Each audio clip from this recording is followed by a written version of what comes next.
नमस्कार दोस्तों, हम पढ़ रहे थे स्वर्णिम भारत और स्वर्णिम भारत ने हमने मौर्य साम्राज्य को कंप्लीट कर लिया था और मौर्य साम्राज्य के बाद हम देखेंगे आज शुंग वंश।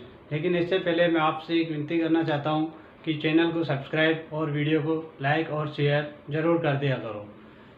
तो देखते हैं हम शुंग वंश। तो शुंग वंश की जो स्थापना करी थी वह करी थी पुष्यमित्र शुंग ने। किसने करी थी? पुष्यमित्र शुंग ने करी थी 185 ईस्वी में। कब? 185 ईस्वी पूर्व में पुष्यमित्र शुंग ने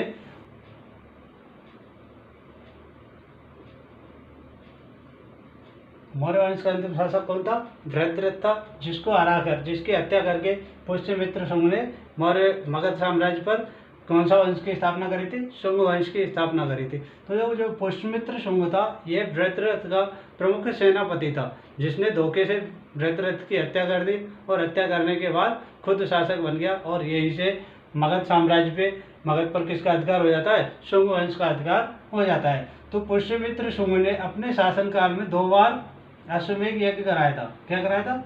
2 बार अश्वमेध यज्ञ कराया था। अश्वमेध यज्ञ। तो 2 बार अश्वमेध यज्ञ के प्रमाण कहाँ से मिलते हैं हमें? पुष्यमित्र शुंग के शासनकाल के मिलते हैं। तो जब 2 बार अश्वमेध यज्ञ कराया था, इसमें जो पुरोहित बनाया था, पुरोहित यानी कि जो मुख्य पंडित होता है, मुख्य पंडित जो बनाया था वह पतंजलि को बनाया था। किसको बनाया था? पतंजलि को।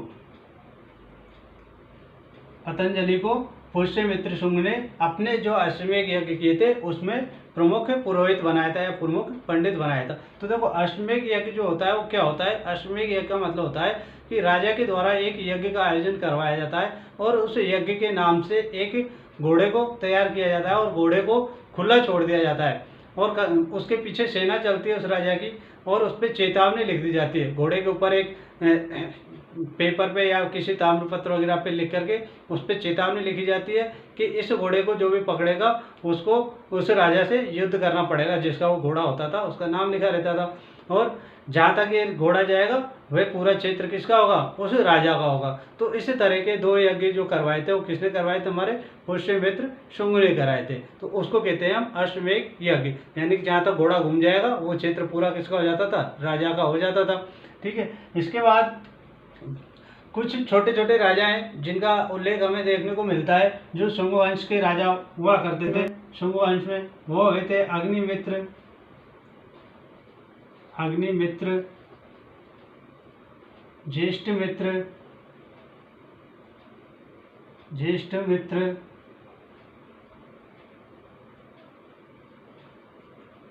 भद्रक,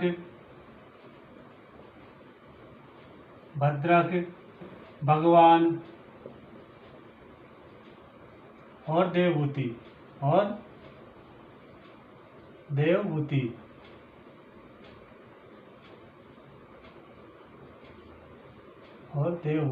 ये कुछ शासक हुए थे जो शुंग वंश के शासक थे, जिनका ज़्यादा वर्णन हमें देखने को मिलता नहीं क्योंकि इन्होंने कुछ ज़्यादा बड़ा काम किया नहीं था। ये बस शासक रहे थे कुछ समय तक के लिए और हमें सिर्फ देवभूति के बारे में कुछ जानकारी प्राप्त होती है थोड़ी बहुत। तो देखते हैं देवभूति के बारे में था और देवभूति को वसुदेव नामक एक सेनापति था। क्या नाम था उसका? वसुदेव। तो वसुदेव ने 73 ईस्वी पूर्व में, कब? 73 ईस्वी पूर्व में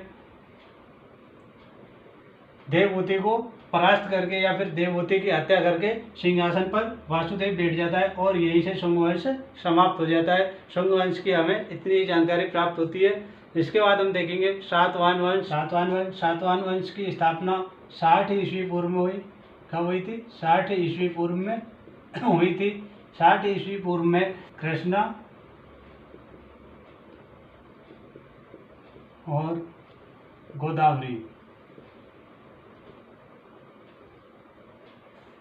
कृष्णा और गोदावरी जो नदियां हमारी दक्षिण भारत में पड़ती हैं, तो इन 2 नदियों के मध्य में 60 ईस्वी पूर्व में शिमुक ने, किसने? शिमुक नाम का एक शासक था जिसने सातवाहन वंश की स्थापना करी थी। किसने करी थी? शिमुक नामक शासक ने कृष्णा और गोदावरी नदियों के मध्य में 60 ईस्वी पूर्व में सातवाहन वंश की स्थापना करी। शासन काल था वह रहा था 37 ईस्वी पूर्व तक।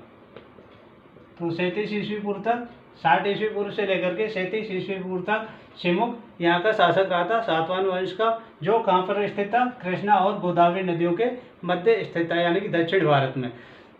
इसके बाद जो शासक बनता है वह बनता है सातकर्णी प्रथम। सातकर्णी प्रथम।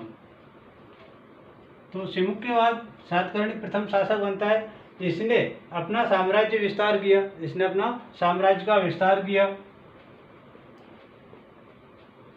साम्राज्य का विस्तार किया और अपनी शक्ति को बढ़ाया। तो जब इसने अपने साम्राज्य का विस्तार किया तो इसने पूरे दक्षिण भारत पर अपना अधिकार स्थापित कर लिया था। पूरे दक्षिण भारत पर इसका शासन होने के बाद इसने अश्वमेध यज्ञ का भी आयोजन कराया था। इसने अश्वमेध यज्ञ का भी आयोजन कराया था।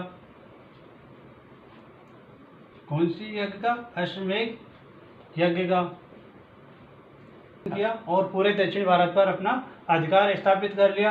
और सातवाहन वंश की जो राजधानी बनाई थी वह थी प्रतिष्ठान। कौन सी राजधानी बनाई थी? प्रतिष्ठान। प्रतिष्ठान, जिसको पैठन के नाम से भी जाना जाता है। जिसको किस नाम से जाना जाता है? पैठन के नाम से, प्रतिष्ठान या पैठन। तो ये यहाँ की राजधानी थी। क्या थी ये? राजधानी। कहाँ की राजधानी थी? सातवाहन वंश की राजधानी थी प्रतिष्ठान या पैठन। अब इसकी जो मृत्यु हो जाती है, सातकर्णी की जब मृत्यु हो जाती है तो इसके बाद शकों के आक्रमण होने लग जाते हैं। किस पर? सातवाहन वंश पर। जब शकों के आक्रमण होते हैं तो शकों को एक नाम से और जाना जाता है, जिनको क्षत्रप के नाम से भी जाना जाता था। यानी कि क्षत्रप जो थे वो शकों को ही कहा जाता था। और इन्होंने सातवाहन वंश पर आक्रमण करना शुरू कर दिया था। और जो दक्षिणी सातवाहन वंश था, यानी कि महाराष्ट्र वाला एरिया, जो पश्चिमी महाराष्ट्र था, पश्चिमी महाराष्ट्र पर किसका अधिकार हो जाता है? शकों का अधिकार हो जाता है। इसके बाद जो 23वां शासक होता है इसका, सातवाहन वंश का 23वां शासक, सातवाहन वंश का 23वां शासक होता है गौतमी पुत्र सातकर्णी। कौन होता है? गौतमी पुत्र सातकर्णी। तो जो गौतमी पुत्र सातकर्णी हुआ था, इसने अपने जो पश्चिमी क्षेत्र था महाराष्ट्र वाला, उसको वापस किससे जीत लिया? शकों से छीन लिया, क्षत्रपों से जीत लिया था। किसने जीता था? 23वें जो शासक बना था गौतमी पुत्र सातकर्णी, उसने पश्चिमी महाराष्ट्र वाले क्षेत्र को वापस अपने साम्राज्य में मिला लिया था। इसके बाद वाशिष्ठी पुत्र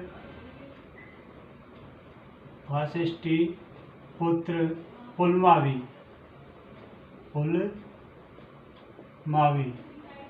वाशिष्ठी पुत्र पुलमावी ने महाक्षत्रप, उज्जैन के महाक्षत्रप रुद्रदामन, उज्जैन के महाक्षत्रप रुद्रदामन प्रथम की पुत्री से विवाह कर लिया। पुत्री से विवाह कर लिया। तो वशिष्ठी पुत्र पुलमावी जो सातवाहन वंश का शासक था, उसने उज्जैन के महाक्षत्रप रुद्रदामन प्रथम की पुत्री से विवाह कर लिया था। और रुद्रदामन प्रथम ने जो पश्चिमी क्षेत्र जो सातवाहन वंश ने जीत लिए थे, किससे? महाराष्ट्र वाले जो क्षेत्र थे उनको शकों से जीत लिया था।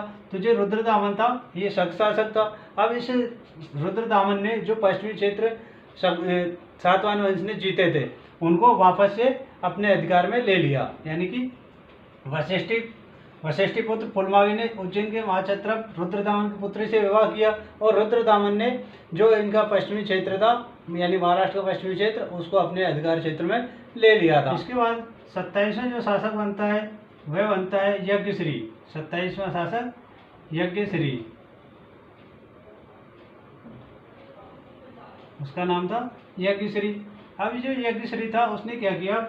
जो उज्जैन वाला क्षेत्र था, किसका? रुद्रदामन का उज्जैन वाला क्षेत्र था, उसको जीत लिया। किसको जीत लिया?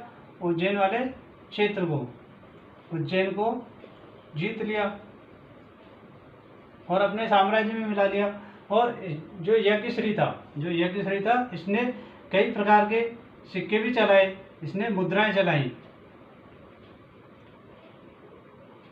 इसने मुद्राएं भी चलवाई, जिनमें चांदी की मुद्राएं, जिनमें चांदी की, सोने की,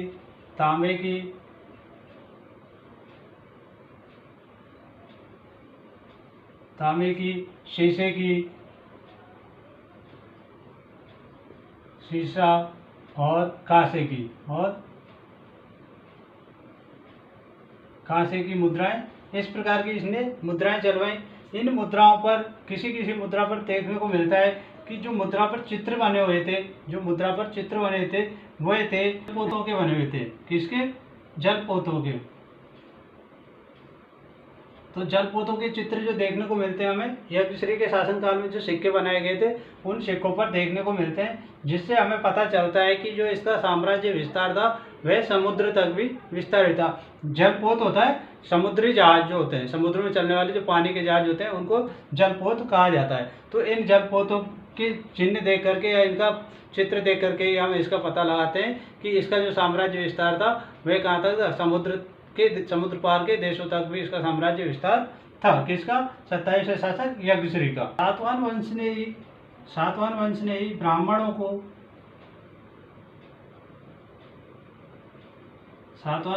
ब्राह्मणों को भूमि अनुदान देने की प्रथा चलाई। भूमि अनुदान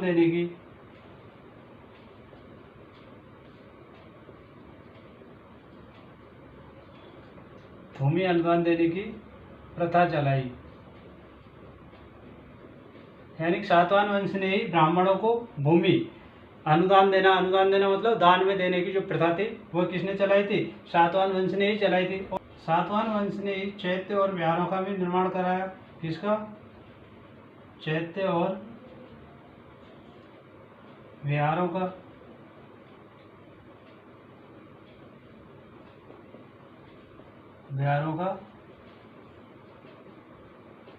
निर्माण कराया। तो देखो ये चैत्य और विहार होते क्या है? आखिर चैत्य और विहार क्या होते हैं? देखो जो चैत्य होता है वह होता है पूजा करने का जो स्थान होता है उसको चैत्य नाम से जाना जाता था, और विहार जो होता था वह बौद्ध जो भिक्षु हुआ करते थे उनके रहने के लिए जो स्थान बनाया जाता था उसको विहार के नाम से जाना जाता था। यानी कि जो चैत्य हुआ करता था इसमें स्तूप बनाया जाता था जिसकी पूजा पाठ किए जाते थे, जिसकी पूजा की जाती थी। लेकिन जो विहार हुआ करता था इसमें स्तूप नहीं बनाया जाता था, क्योंकि इसमें पूजा करने की जरूरत नहीं होती थी, इसमें पूजा नहीं की जाती थी।